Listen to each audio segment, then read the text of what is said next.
புதுவரவு நேயர்களுக்கு வணக்கம். 2025 அரசியல் களம் எப்படி இருக்கும், 2026 தேர்தல் முடிவு யாருக்கு சாதகமாக இருக்கும், இதுதான் இன்னைக்கு இருக்கக்கூடிய மிகப்பெரிய ஒரு ட்ரெண்டு. எல்லா அரசியல் கட்சிகளும் புதிய ரூட் எடுக்கக்கூடிய ஒரு சூழல்.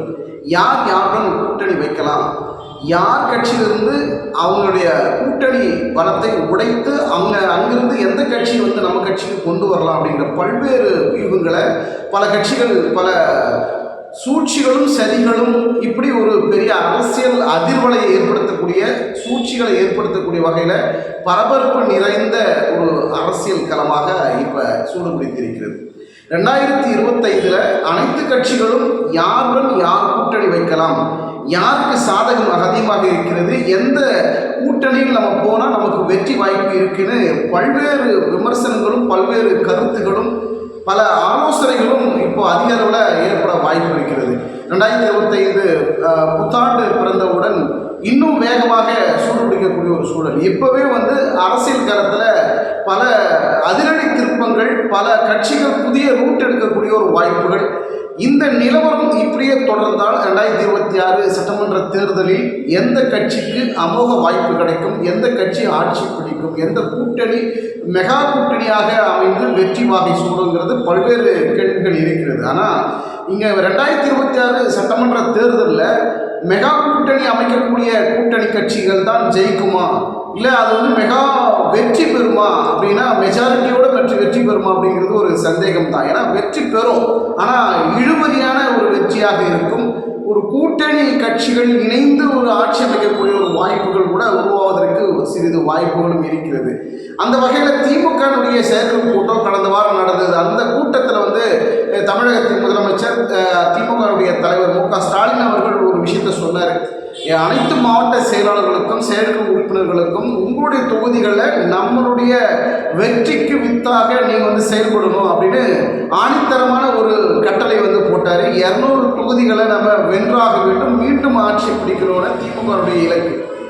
நீங்கள் என்னங்க 200 தொகுதி, நாங்கள் 200க்கு மேலே, அதாவது 234 தொகுதிகளை நாங்கள் தான் ஜெயிக்க போகிறோம் அப்படின்னு அதிமுக இருக்கக்கூடிய சீனியர்கள்லாம் ஒரு பக்கம் ஆவேசமாக பேசுகிறாங்க. ஏங்க இருக்கிறதே 234 தொகுதி தாங்க, நீங்கள் மொத்தமே நீங்கள் தான் ஜெயிச்சிருவீங்களா அப்படிங்கிற ஒரு பெரிய சிரிப்பு வலைகள் தான் சமூக வலைதளத்தில் இருக்குது.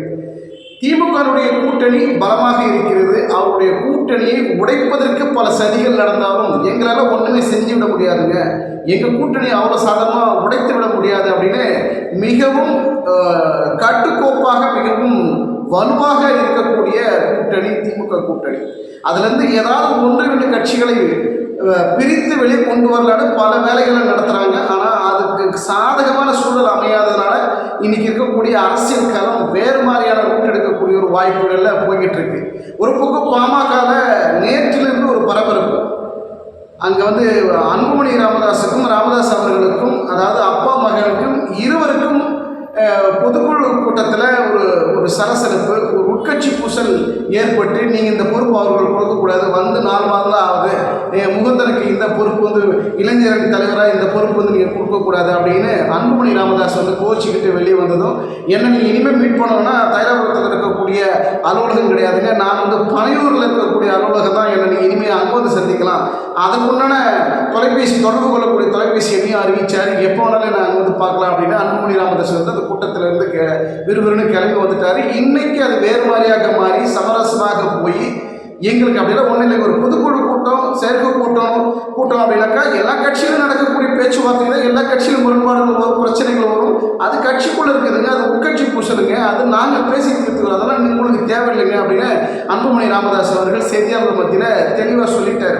நாங்கள் பார்த்துக்கிறோங்க, இதெல்லாம் ஐயானா எங்களுக்கு எப்பவுமே ஐயா தான், அவ்வளோதான் விட்டுடுங்க, உட்கட்சி பூசலை நாங்கள் பார்த்துக்கிறதுலாம் நீங்கள் உங்களுக்கு சொல்லணும் அவசியம் இல்லைங்க அப்படிங்கிற விஷயத்த அன்புமணி ராமதாஸ் அவர்கள் செய்தியாளர் மத்தியில் ஒரு தகவலை பதிவு பண்ணார். இப்படி அரசியல் பரபரப்புக்கு இடையில் அதிமுகவுடைய நிலைப்பாடு என்ன, 2025 வருகிற புத்தாண்டில் இருந்து அதிமுகவுடைய செயல்கள் அதிகமாக இருக்குமா, கூட்டணி பலத்தை நிரூபிக்கக்கூடிய வகையில், கட்சி பலப்படுத்துகிற வகையில் எடப்பாடி பழனிசாமியினுடைய வியூகங்கள் இருக்குமா அப்படின்னா அதற்கு ஒரு கேள்விக்குறியும் இருக்கிறது. அதுதான் பார்க்க முடிகிறது. ஏன்னா 2019 அதனைத் தொடர்ந்து 2024 மக்களவைத் தேர்தலில் அதிமுக 1% ஓட்டு நாங்கள் அதிகமாக வாங்கியிருக்கிறோங்க, ஓட்டு சதவீதத்தை அதிகப்படுத்தியிருக்கிறோங்க அப்படின்னு எடப்பாடி பழனிசாமி சொல்கிறார். ஏங்க 1% அப்போ நீங்கள் இன்னும் மொத்தமாக எத்தனை சதவீதம் இருக்கிறீங்கன்னா அதில் 20, 22, 21% வச்சுட்டு 1% அதிகமாக ஆட்சின்னு சொல்லக்கூடிய எடப்பாடி பழனிசாமி இது வெற்றிக்கு போதுமா, ஒரு ஆட்சியை பிடிப்பதற்கு இது போதுமா அப்படிங்கிற ஒரு சூழல் தொடர்கிறது. நான் மக்களவை தேர்தல் வாங்கியிருக்கக்கூடிய வாக்கு வங்கிங்கிறது ஒரு தமிழ்நாட்டில் முதலமைச்சராக வரக்கூடிய சட்டமன்ற தேர்தல் கிடையாது. அது நாடாளுமன்ற எம்பிகளை அனுப்பக்கூடிய ஒரு தேர்தல். அதை விட இன்னைக்கு சட்டமன்ற தேர்தலில் எடப்பாடி பழனிசாமியுடைய செயல்பாடுகள் எப்படி இருக்கின்றது, எப்படி இருக்க போகிறதுங்கிறதா மிகப்பெரிய கேள்வியாக இருக்கிறது. அனைத்து கட்சிகளும் அவரவர்களுக்கு உண்டான அரசியல் ஆலோசகர்களாக வைப்பதற்கு பல யோசனைகளும் போகுது. இந்த அடிப்படையில் எடப்பாடி பழனிசாமி தரப்புலையும் அரசியல் ஆலோசகர்களாக வழிகாட்டுதலாக 2026 சட்டமன்ற தேர்தல் வியூகங்களை வகுத்து கொடுக்கக்கூடிய, வெற்றியை நமக்கு தேடித்தரக்கூடிய அந்த அறிவியல் ஆலோசகர்களாக, அரசியல் ஆலோசகர்களாக, வல்லுநர்களாக யாராவது நம்ம தேர்வு பண்ணணும் அப்படின்னு எடப்பாடி பழனிசாமி கொஞ்சம் தீவிரம் காட்டுறாரு. அப்படி யாருங்க நமக்கு உதவ போகிறாங்க? அதிமுகவில் இன்னைக்கு ஓட்டு வங்கி மிகவும் கடுமையாக சரிந்திருக்கிறது அப்படிங்கிற ஒரு பக்கம் இருக்கிறது. அதை சரி கட்டணும், ஈடுகட்டணும் அப்படின்னா கட்சி ஏற்கனவே பிளவுபட்டு இருக்கிறது, உட்கட்சி பூசல் இருக்குது. அது ஒரு பக்கம் சரி செய்தாலே ஓரளவுக்கு ஒரு 75% கட்சியை முழுமைப்படுத்துவாங்க. ஆனால் மீதி இருக்கக்கூடிய 25% பிரிந்திருக்கக்கூடிய தலைவர்களை சேர்க்கணும். ஏன்னா இது பலமுறை சொல்லிக்கிட்டு இருக்கோம்.